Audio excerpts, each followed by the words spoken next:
contains graphic material, including offensive language. Viewer discretion is advised.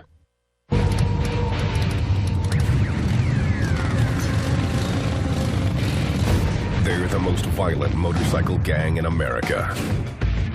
They'll stay and they'll fight to the end. They are nomads, sowing terror and fear wherever they ride. We're the toughest giant in the valley, and you gotta back that up. They are the Pagans, and their motto is do unto others, then split. Absolutely, positively.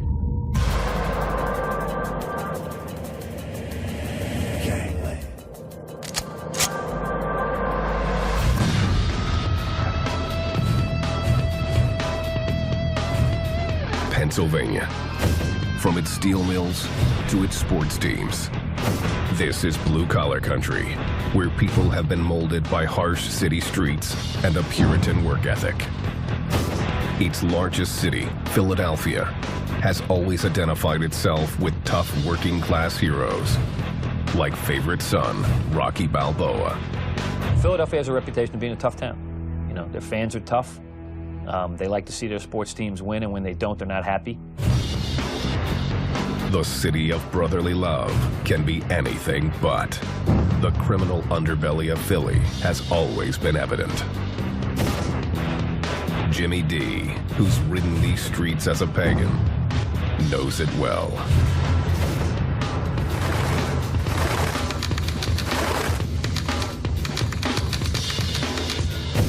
One for all for one. Let's die together, let's fight together, let's together. That's the bond. The motorcycles and the brotherhood. Everything that comes after that comes after that. For 10 years, Jimmy D and the Pagans ran Philadelphia with brute force. It's always been pagan territory, always been their turf. They've always let other biker organizations and biker gangs know that this is our place. The Pagans are a one-percenter club that proudly proclaims its outlaw status. 99% of the people in this world live by society's rules, obligations, and socially accepted behavior. 1% do not. 1% are outlaws. The world, this is what we live by. This philosophy has led them to become the most secretive and nomadic of the large motorcycle gangs. They don't have national or chapter clubhouses. They don't like law enforcement to even know where they're from, opting to forego patches representing their home state. What they have is 300 to 400 members. The Pagans' territory can be found in states like Pennsylvania, New York, Ohio, Maryland, and Virginia. Their sheer brutality often makes up for being outnumbered. What defines them is their propensity to do violence. They're a very violent group. They're a nomadic group. They are to themselves quite introverted as a gang. A lot of antisocial behavior. The Pagans have been linked to assaults, theft, and extortion, as well as weapons and drug trafficking. From menial bullshit, nothing, to murder.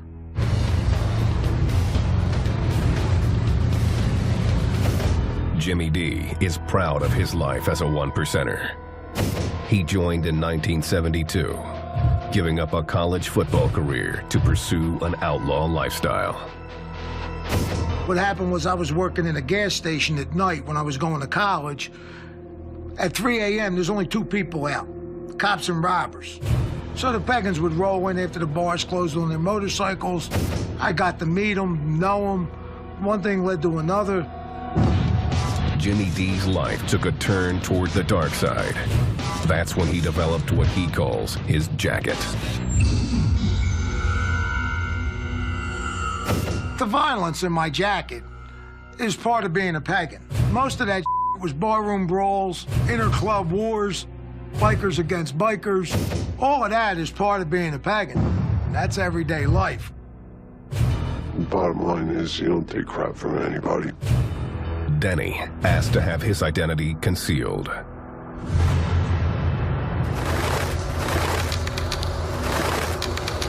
He was taught to value brotherhood and violence above all else. Just all go down together. You know, you go in together, you walk out together. Simple as that. Denny got to know the Pagans in New York. You wanted to ride on Long Island and wear a patch, you were Pagan. That was it. There's no ifs, ands, or buts. It wasn't long before he felt like part of the crew. I got to here and there, and they always had my back. I'd have their back, whatever, so it worked out good. Denny joined in the early 90s. His sponsor made sure he knew who his enemies were from the day Denny swore his oath. I went to his house and said, listen, we all want you to prospect. We want you to be a pagan. I want you to make sure that you know we're at war with Hell's Angels. The Hells Angels are the Pagans' mortal enemy and the largest motorcycle gang in the world. Denny never forgot it, becoming a loyal and effective soldier in the war between the two gangs. You ever smell old blood? Pulling teeth out of your knuckles, pulling teeth out of your axe handles, pieces of brain. I mean, I've seen some up beatings, some nasty. The battle between the Pagans and the Hells Angels has been raging for decades, often with deadly consequences.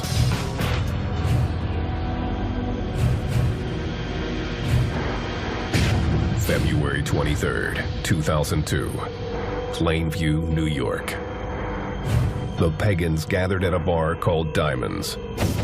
Many had traveled from out of state, including the crew from Philly. Dave Henenlotter, a Nassau County detective, was there that day. You had guys from all over the regions coming. Some of them didn't even know why they were coming up. They were told, hey, we're going on a run. You got to go to Long Island.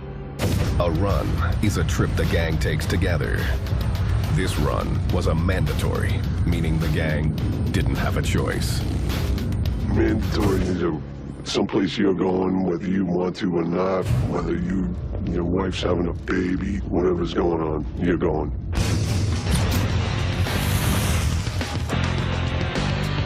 When the Pagans arrived, they were told to get ready to do battle with the Hells Angels. Their enemies were holding a tattoo and motorcycle convention called the Hellraisers Ball at a nearby convention center. This was the first event that the Hells Angel had sponsored in Nassau County.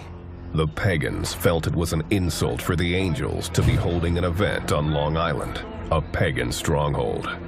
They wanted revenge and knew they'd have to pay a price to get it. Some of these guys wrote their wills. They wrote wills on napkins. One guy, he left his motorcycle to his daughter. You know, so these guys prepared themselves because they didn't think they were coming back. The Hellraisers Ball was open to the public, meaning there were plenty of women and children mixed in with the gang members. Henenlotter was doing surveillance at the event. I was in there with a camera. I was in there like a regular civilian, taking photographs.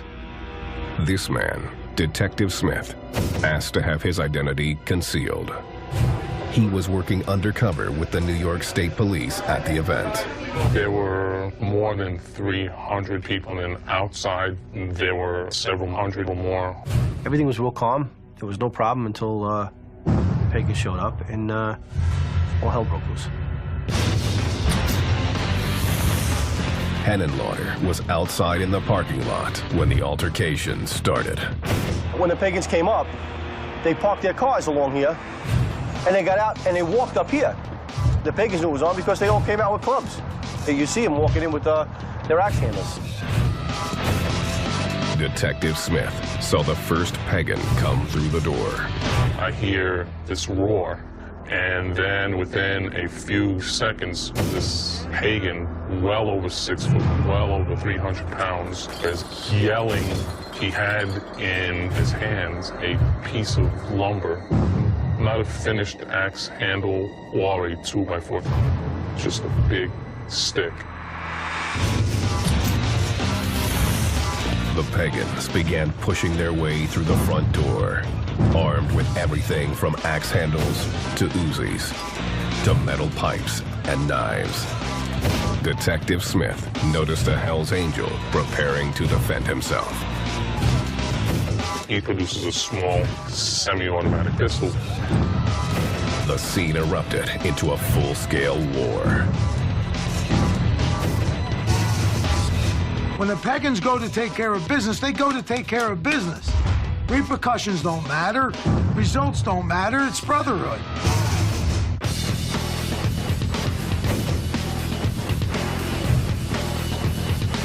The Pagans pride themselves in being the most violent motorcycle gang in the U.S.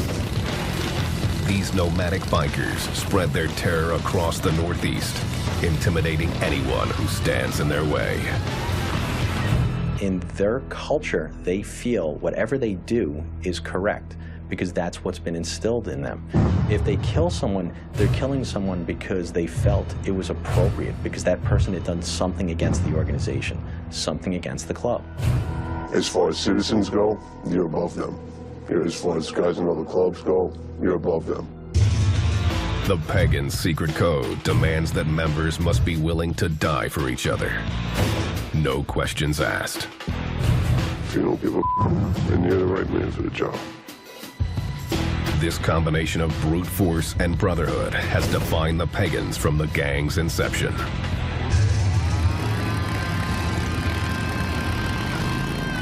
The origins of the club are unclear to outsiders. Some say it started in 1959 in Maryland and claim it was geared to racing motorcycles. The focus didn't last. When we talk about outlaw motorcycle groups, we say gang. While they may have started in the 50s and the 60s as riding clubs, they did progress into traditional organized crime. For the Pagans, the change took place in the mid-1960s under the club's second president, Fred "Dutch" Burhans. Members credit him with making the Pagans what they are today. The president when I started was a guy named Dutch Burroughs. His policy was kill them all. Dutch expanded the club, founding a half-dozen chapters in Virginia and Maryland. The early members wore swastikas to scare people, but claimed racism was never a part of the Pagan code. At one point, I wore a swastika. It's the power of fear. It's part of getting the public's attention. Don't get me wrong. There's racists in the Pagans. There's racists everywhere. During the early 1970s, Jimmy D and his brothers loved nothing more than riding, partying, and sleeping with as many women as possible. If there wasn't group sex, I never would have joined the Pagans. It was one big orgy. Everybody get naked and jump in a pile.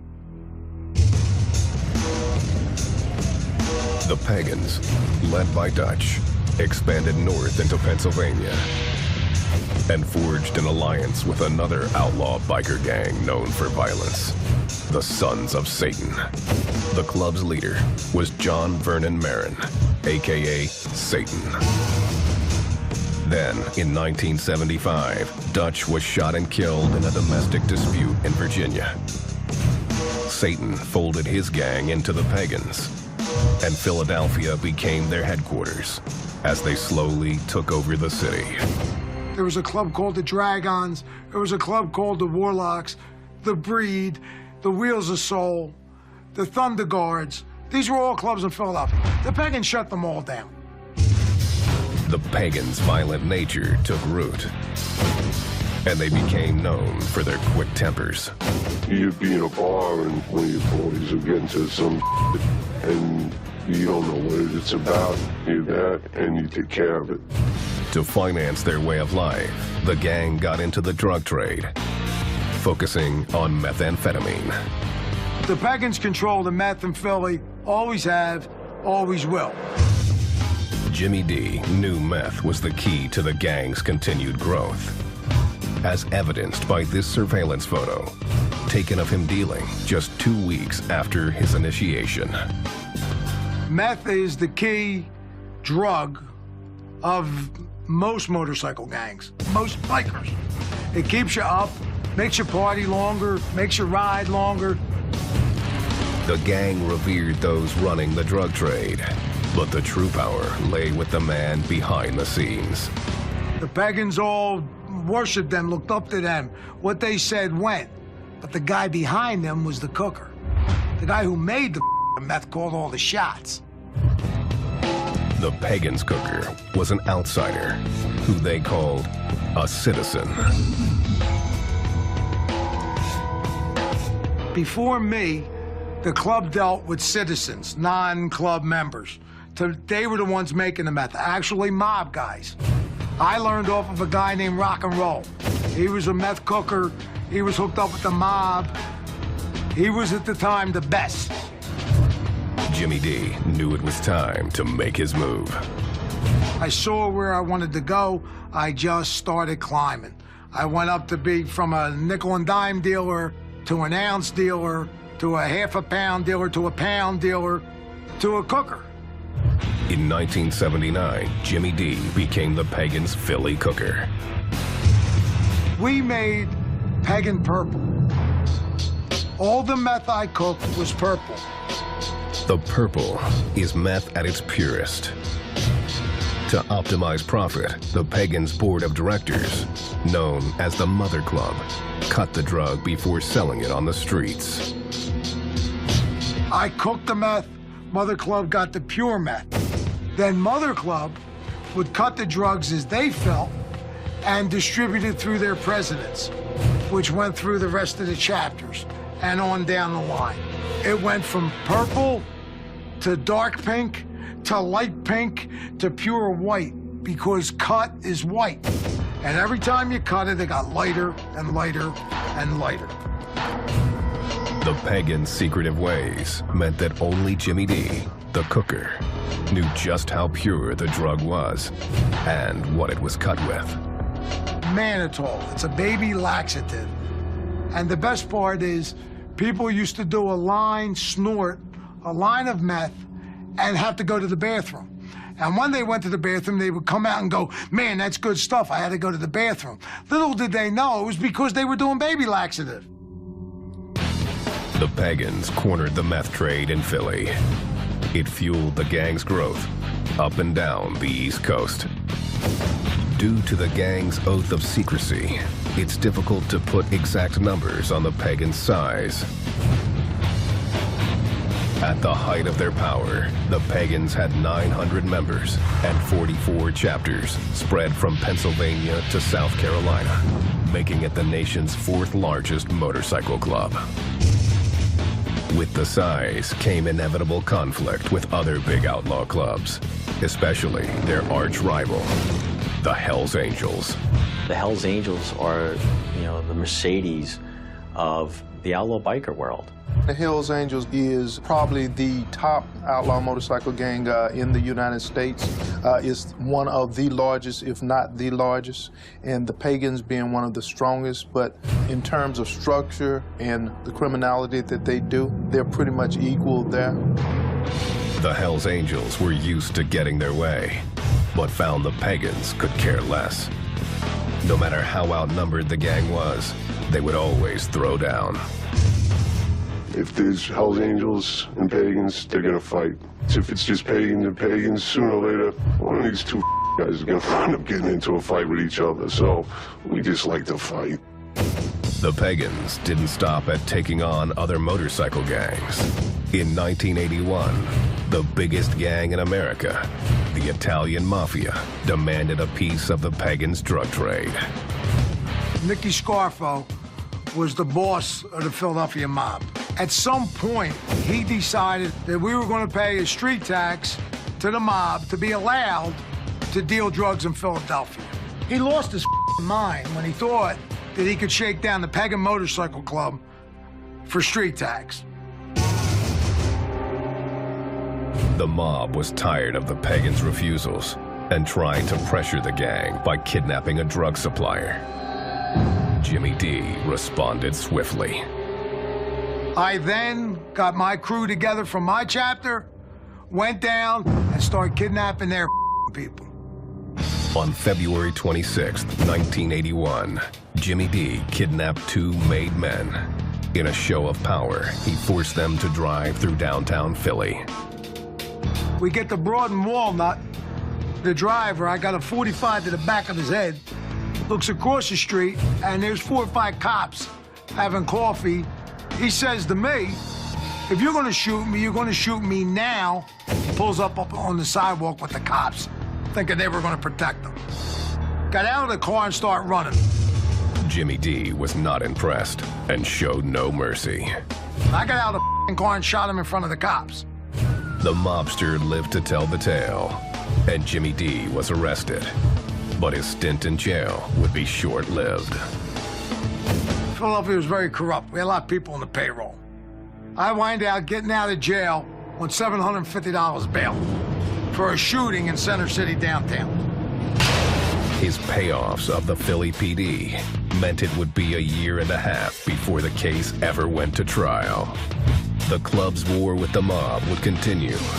But according to Jimmy D, the Pagans never paid tax while he ran the gang. We're the toughest giant in the valley, and you gotta back that up.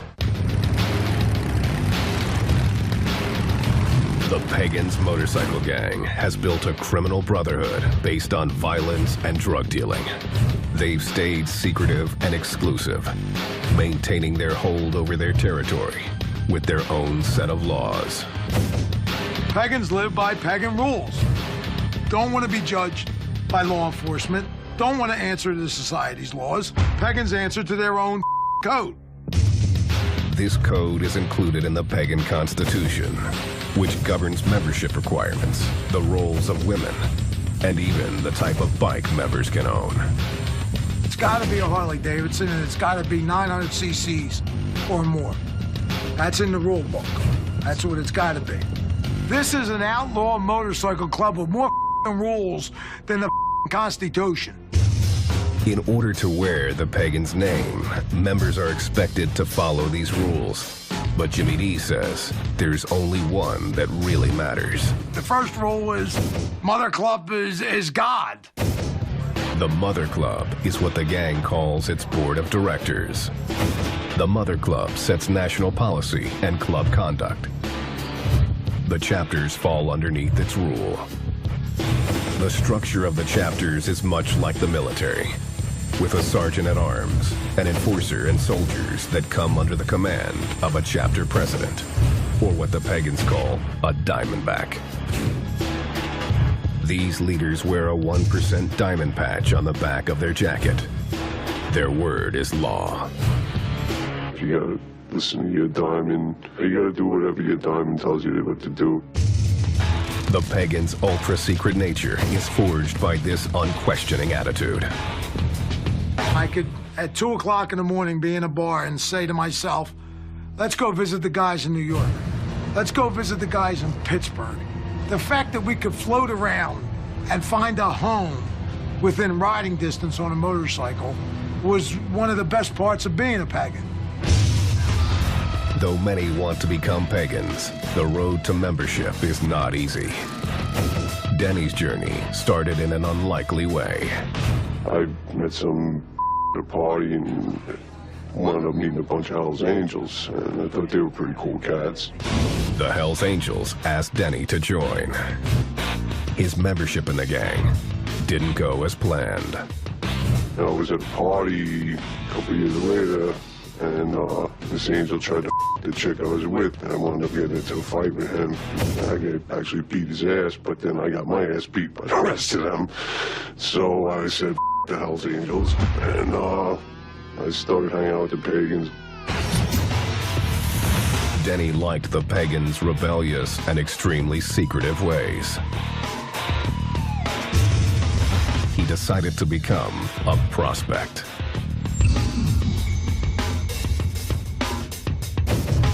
It's a role that gave him many responsibilities with few rights. Any pagan can tell you what to do, but you got boundaries. They won't take your bike, won't with your old lady, won't with your house. Denny quickly moved from prospect to full member, eventually becoming a gang enforcer. Some guy messed with somebody's old lady or whatever, and they called me and said, listen, can you handle this for me? Yeah, I got no problem with that. He often didn't know the details. All he needed was a name. I walked into this bar, I saw the guy, walked over and picked up a pool ball that bashed his skull in, and threw him out the back door, got on my bike, and I left. When recruiting, the Pagans look hard for toughness, loyalty, and a do-or-die attitude that means everything to them. Back then, I could handle my liquor. I take care of business, I don't around, I won't take from anybody. I'm not an asshole, you know? The Pagans' code means they also prize men who can keep their mouths shut. The gang has developed its own language to help members avoid the law. Argo means Argo yourself, and none you means none of your business. What those words are used for is, for an example, we get grabbed by the cops. They bring us in. The cops start questioning guys. We just yell Argo Nunya to each other, which means we don't talk. The answer to every question is Argo Nunya. Argo yourself, none of your business. It's a code between each other. The Pagans react when a brother is facing the system, often using their numbers to protect their own. What you'll see inside the courtroom is 10 or 15 guys from the organization staring down the jury, staring down the witnesses, trying to intimidate the judge, trying to intimidate the prosecutor to make this case disappear. The Pagan way also extends to the women who hang out with the gang. They aren't allowed to be members and are considered property of their men. Women have a property patch, if they're lucky enough to have a property patch. The property patch says property of Jimmy D. I mean, that's my property. It's like my motorcycle or my car. It's my property. I own that. I do with it what I want. You buy a car and want to paint it, you paint it. I got a property and I want to turn her out to the bros to we her. The club or its members come first. Business usually comes second. The bike usually comes third. The dog comes fourth, and the woman comes last. In spite of how they're treated, there is no shortage of women who are willing to be Pagan property. They like that bad guy, they want to piss off their dad or something like that, you know. Who knows what makes chicks do things, period. And makes them want to bang a dirty biker is beyond me. It's unbelievable. It's like a magnet. The club, the lifestyle, the spotlight, the power tracks them like a magnet. There's more women dying to become a part of it than there are men. The women often become part of the Pagans' drug trade. The gang will sometimes use them to carry drugs or weapons.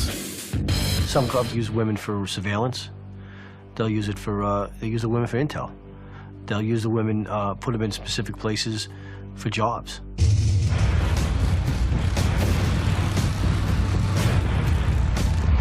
The Pagans take extreme pride in their club colors. That jacket means more to them than their family does. You get on your bike when you got your colors on you with 30 or 40 guys, everybody's riding two abreast and cars are getting out of your way and there's nothing stopping you. It's like having an extension of your, you know. Their logo is on the center patch of their jackets. The Hells Angels have that death's head that is a made-up character. The Outlaws have Charlie, who is crossed pistons and a skull. It's made-up cartoon figures. The Warlocks have Harpy, who's got a and it's half a man, half a guy. They don't know what it is.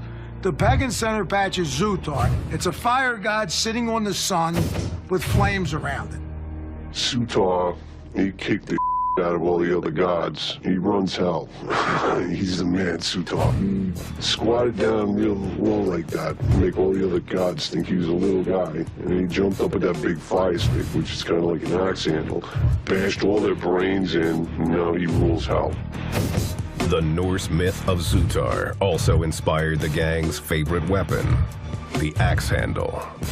Axe handle was definitely the weapon of choice. Sledgehammer handle works good too. The only thing they don't do is shoot bullets. Pagans are willing to bash heads with no provocation. But the quickest way to earn a beating is by showing contempt for pagan colors. Your colors are the most important thing on the planet to you. No matter what, they have to be protected.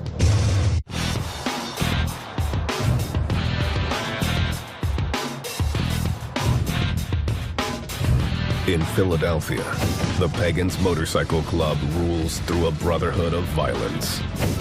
Living pagan and dying pagan. Your friend could have been the biggest in the world and started a fight over nothing. But it don't matter. You stick with your brothers no matter what. You know, that's how it is. The Pagans intentionally have stayed exclusive. They believe it gives them an advantage over larger clubs. When I was a pagan, I knew every pagan.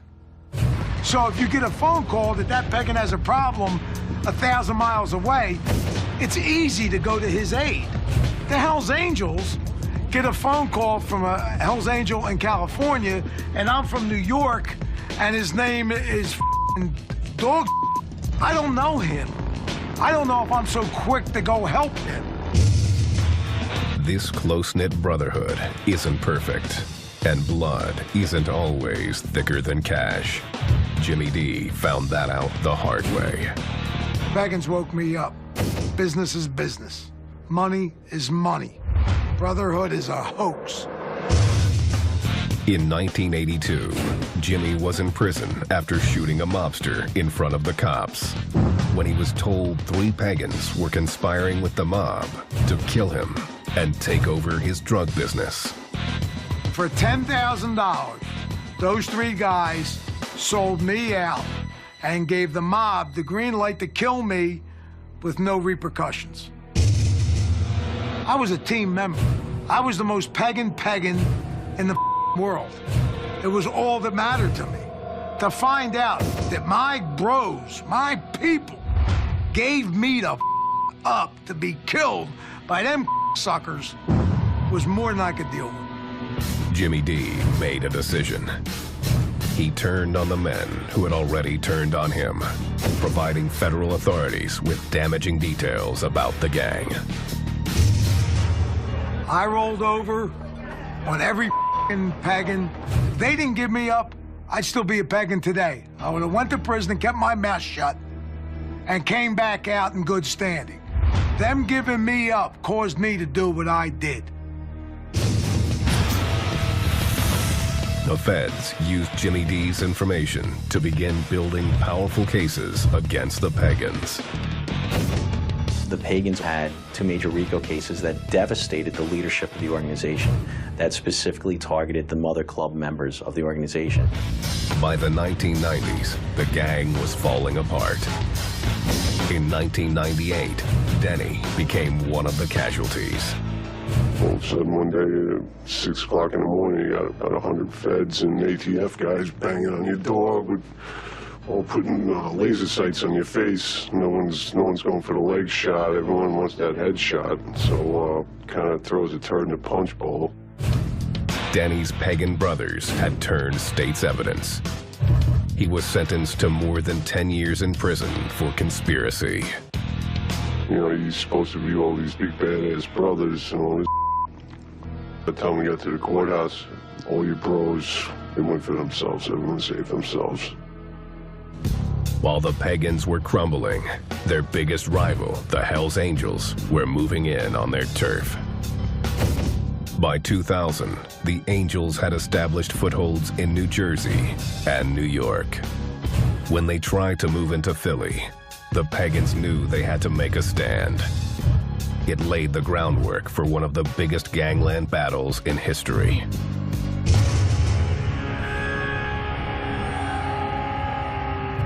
In 2002, Philadelphia. The Angels began to recruit Pagans, attempting to get them to switch alliances. You do not trade in your colors with the Pagans to have colors with another organization, especially the Hells Angels at that point. The first Pagan to become an Angel was Tom Thinker Woods, a former leader of the Pagans Mother Club. He contacted the Hells Angels and offered them the Philadelphia chapter. Said, okay, fellas, we want to come over. Give us colors, we'll become Hells Angels, and we'll deal with the Pagans here. We'll give you Philadelphia.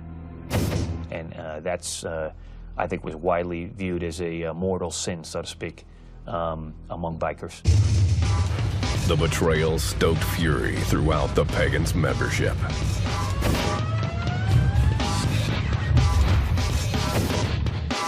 In February 2002, the Hells Angels sponsored the Hellraisers Ball on Long Island. The Pagans believed that the traders from Philly would be there. The decision was made to teach them and the Angels a lesson. There's this call for Pagans from various places, including about 3 dozen from Philadelphia, to go up at that Hellraisers Ball and basically take them on.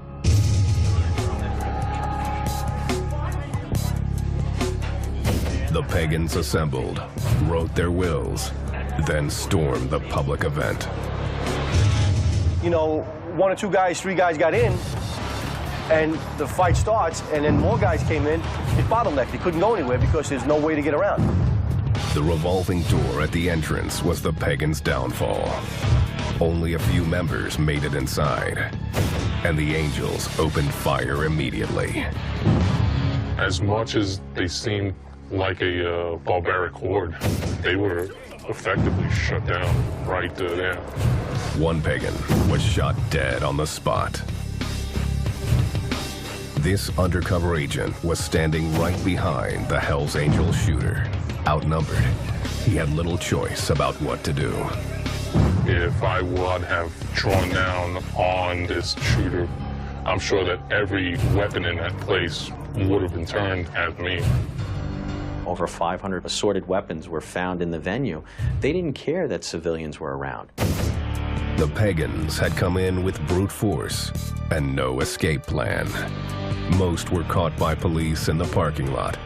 Some escaped, but were caught on nearby streets wearing their colors. In total, 73 Pagans were arrested. 2 Hells Angels, including the shooter, Raymond Dwyer, were also taken into custody. Dwyer was charged with second-degree murder, a charge that was dropped in a plea deal. He ended up serving a year in jail on a related weapons possession charge. The Pagans still claimed victory. They showed up, went to Long Island, and thrilled them. Kicked the Hells Angels' ass in their own territory. 73 Pagans went to prison. No one talked. Everybody did their time. They went there for club business, and they all came home. They made it crystal clear they will go anywhere, anytime, and take care of business. The war was far from over, and the Hells Angels were hell-bent on revenge. In March 2002, a Pagan-owned tattoo parlor was firebombed in South Philly. Police suspected it was a retaliation attempt by the Angels.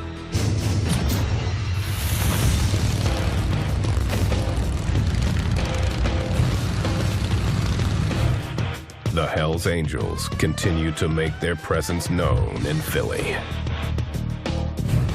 There were a lot of rumors that they were opening a clubhouse, and then bam, it was there. They had a few parties and things like that. The Pagans took it as the ultimate disrespect. Well, the Pagans did exactly what the Pagans were supposed to do. Start shooting them, killing them. Philadelphia. The city had been the domain of the Pagans for decades.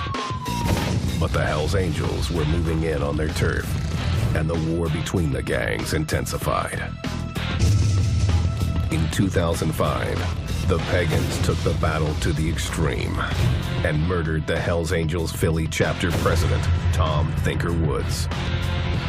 He was one of the original Pagans who had left the gang for the Angels. The Pagans followed him and murdered him on the Schuylkill Expressway. Killed him right there.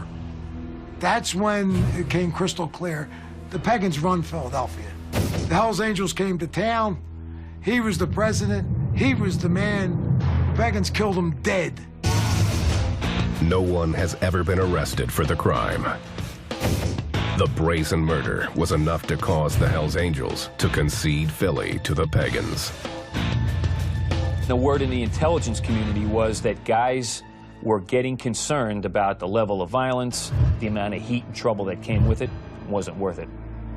I have never seen the Hells Angels run out of town or any major city like that, like the way it occurred here. They just folded up shop and went away.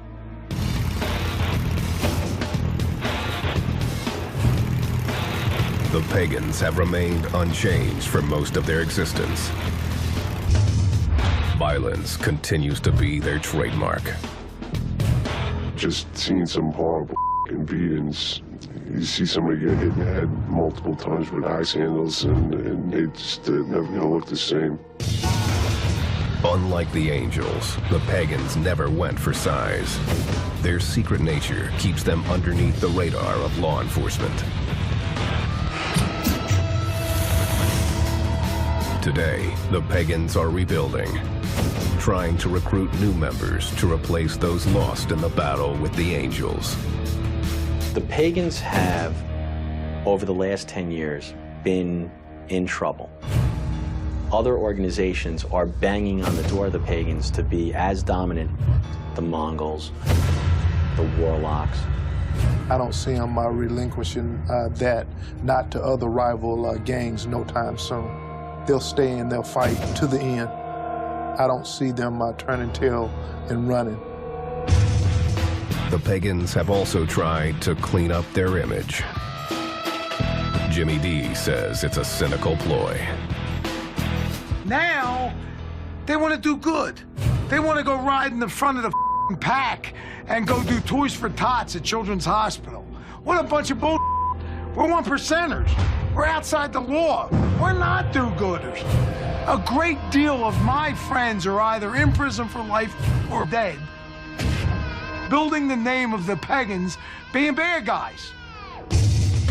If the Pagans stay secretive, Jimmy D sees plenty of opportunity to build up business and recruit new members, especially while authorities are occupied with more pressing concerns.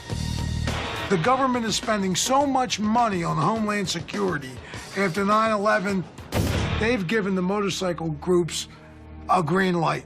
Now's the time to do it. All the money's donated to 9/11 and Homeland Security, and the fellas are running wild. If this took place during my era, I'd be a multi-gazillionaire. Jimmy D was put on the gang's hit list and says he's done with the Pagans. I washed my hands with the club. I couldn't even look at them when they did that to me. Denny also felt betrayed by the club. I got home from jail and stayed away from the law. It says that I'm not allowed to have contact with anybody for the rest of whatever, so I'll stick with that. So it's by my own choice, you know, I just walked away. He says the way it ended still bothers him. You build up this thing that's what it is, and then a couple of rats gnaw the balls off it. That's gonna kill you. You know, it's gotta screw with your mind somehow. Those who remain Pagans will always live by their own code, no matter what. They will always be bad, they'll always be insane, and they'll go to extreme limits to do what they want to do. Bad Pagans, they're dinosaurs, but they're tough dinosaurs.